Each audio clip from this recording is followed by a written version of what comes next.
So let me give this a real quick pause again. So this is the last version of the dome that I had, and as you can see, it's pretty shitty. So the basic idea was I've got a center hole in the saucer, put a brass rod through that, and then trace this shape off of the diagram, and then simply swirl it around, which is called screeding. I've just recently found out, thanks Mr. Chief. And basically I just started pulling this around to get the shape. The problem in this case was that Bondo has about a 3-minute play time, and really you got to do it in the first 30 seconds and leave it alone.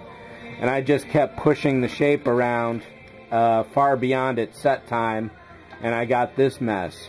And then when I pulled it off, I actually got some curvature on the bottom that introduced itself. So when I initially had this edge here was flat against there. So over time this is basically expanded. I've kept this around just because I don't really have another version of this to use, and I really don't think that this is really going to be useful at all. Potentially I could shave the top down and then put some Avas over the top and screed that along. However, this bottom bulge is really ruining that, and I've got no way to really sand this flat. Well, I guess I do got the belt sander, so I could. But really, I'd just rather start over with this. Make up a new jig that'll be stronger. One of the problems with this, I'll set that in there, and then where to go. So one of the problems with this is that it's simply flimsy styrene. So when I was spinning it around, basically the styrene itself was dragging, and that was causing a problem. So I could have it over here, but it would be bending like that, and that's going to throw the shape off.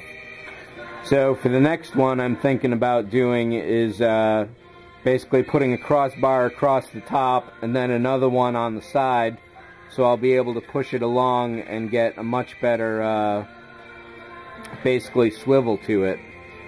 And I also need to do a new center hole with new brass and just do it right this time. But the other versions of that were pretty good for what they were worth.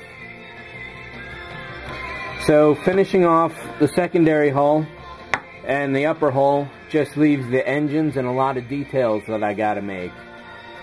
Those shouldn't be too bad. I've got a lot of things I can work with. For instance, I can't use this piece, which is inaccurate anyway.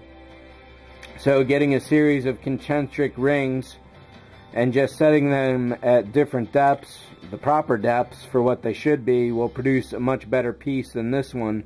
But I'm going to still use this as my master reference because basically the whole thing is set to work with that.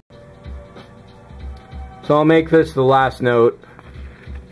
And basically, you can see over here that there's a room for an end cap for the deflector ring there. The top line goes really nice. The bottom line is just a little off. But you'll see that my front line goes right up to that point.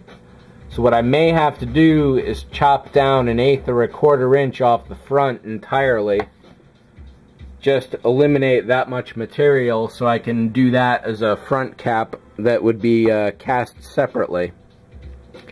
So I still got a decision to make on that. The pylon arms, wherever they went, here they are.